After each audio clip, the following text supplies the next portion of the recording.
In this video, I will be explaining Backrooms level 92, aka the Crimson Glow. Now, this level is unique and separate from all those other red-themed levels. Just know that you never should walk up any of the red staircases that you see in the Backrooms. You'll see why by the end of the video. But if that sounds cool, stick around for me yapping about it. Leave a like if you want more levels like this, and let's go ahead and just hop right into the explanation, shall we? And enjoy this day 2 of Broogmas. Level 92 is the 93rd level of the Backrooms. It's been given a class 3 difficulty because it's unsafe and unsecure, and honestly it's extremely hard to explore. It's very convoluted and very confusing. The level takes on a variety of appearances depending on how long you stay in it, but at the start it looks to be an infinite hallway made out of various sets of staircases. The stairs will go up infinitely, and off to the right and left of these staircases are various doors you can open to enter hallways, which lead to more staircases and more rooms. The entire level is a massive conglomeration of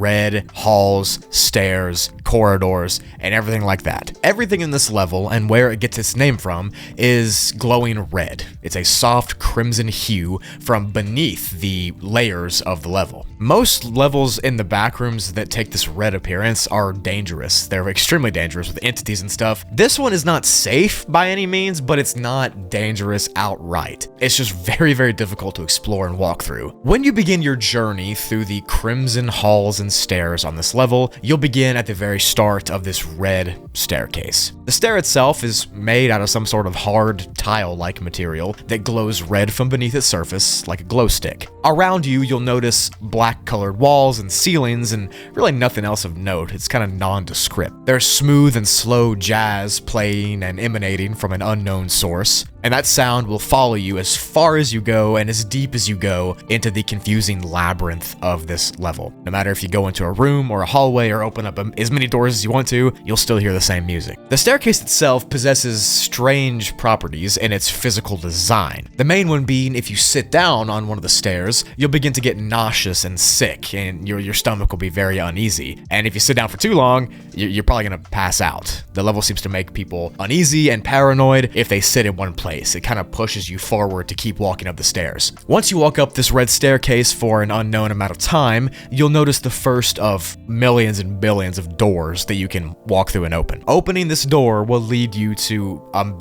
billion, like I just said, different hallways, offshoots, and pathways and staircases. And going through any of those doors will lead you to more hallways and pathways and staircases. The hallways here have that same red glow in some of the parts as the stairs did, and these are really unlike most hallways in the Backrooms because these are actually pretty short. They're not infinite, they're not winding, they're usually just segmented a few feet from where they start. And they're marked by various extra doors being on the walls on each side and at the end of these hallways. As I said before, opening these doors, you can see a variety of different kinds of rooms that can resemble anything from apartments to houses to different levels to things like that, depending on where you go and which ones you open. None of the doors are labeled, they're all just random, so you're gonna have to try your hardest to see if you can make any sense of it. The rooms beyond the doors are just pretty basic. If you see an apartment, which is the typical most popular kind, you'll notice an empty, similar to real life one, maybe one that you see on level 13 or something. There's usually some kind of kitchen, some kind of living area, and some kind of bedroom. And these apartments seem to be abandoned and not lived in, yet they're not old and decaying. They're kind of just empty. You'll hear that soft jazz playing inside these rooms as well,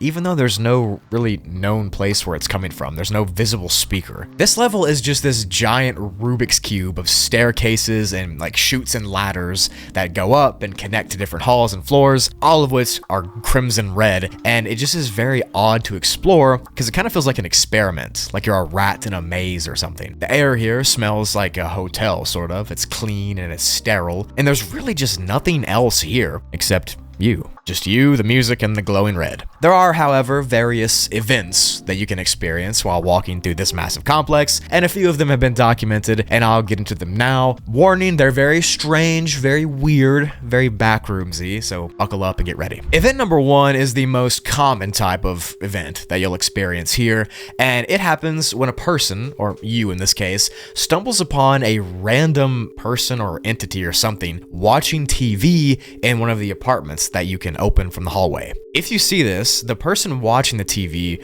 will completely ignore you. They're just staring at the TV screen, even though there's nothing on it but static. They're just staring straight at it, and they won't answer you. Even if you tap on their shoulder or disturb them somehow, they won't move. They're just glued to the TV almost. This is said to be extremely disturbing to witness and is very uncanny valley inducing. The reason we don't know exactly what these things are is that they're not really people per se. They're kind of just like people-shaped things that are cosplaying as what they think humans do. So they think humans watch TV, so they sit and stare at this TV. Anyways, event number 2 occurs when you open a door from the staircase and you enter a kitchen area. And in this kitchen area, a very weird, odd-looking woman will greet you and ask you if you're hungry and will offer to cook food for you. The woman is very tall and very large and again, looks unnatural. Not human at all, but kind of trying to be human. These people that you're seeing are just so disgusting and weird to real humans like us. It kind of just ticks that uncanny valley mark in our brain or whatever. It seems like there's something inside of a human skin suit trying to act like a human. Now you can either accept or deny this lady's request for food, but of course it is not recommended to eat anything this creature gives you. Why would you do that? That's disgusting, honestly. The rest of the events that you might encounter while climbing the red staircase are pretty similar to this. The deeper you walk, the further you go up, the more various hallways you go in, the more doors you open. That means the more confusing the level will get, and the less it makes sense. Eventually, you'll just start hearing random conversations from things that aren't there, and you'll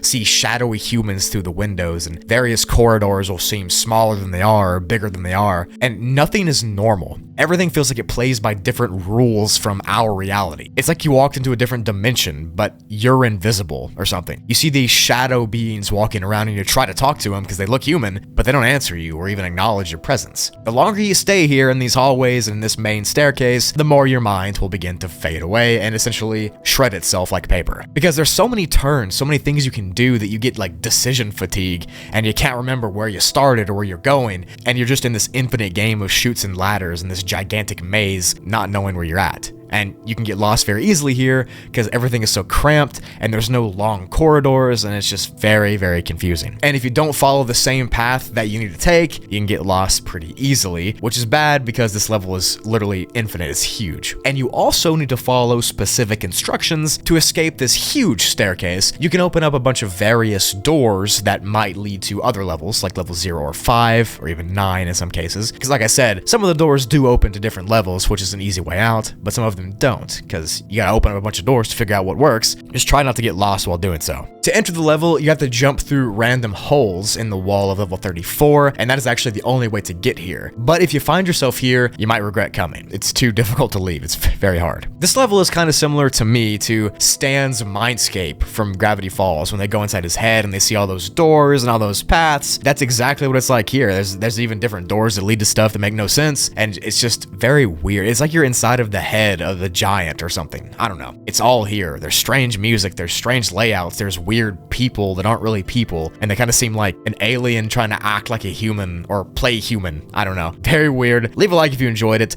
This one was odd and unnatural. But now you know, never start walking up a red staircase if you see one in the back rooms, because you probably never make it out alive, to put it frankly. That's it for the video. Thank you for watching to the end. Hopefully you're enjoying Brugma so far. I'm having a fantastic time. I love and appreciate each and every one of you. Make sure to check the comment section below and leave a comment telling me what you want me to go over. I'm always looking for more ideas. Also, while you're down there, check the description for Brugly and Toogly and Spoogly merch and all that stuff, and all the links and everything you need to see is down there. If you want to get a hold of me, follow me on Twitter, follow me on Instagram. I post all the time over there. Same for Brugly and Toogly and Spoogly, really. But yeah, that's it for the video. Love and appreciate each and every one of you. Already said that once, but I'm going to say it again, and I'll see you later. Bye-bye.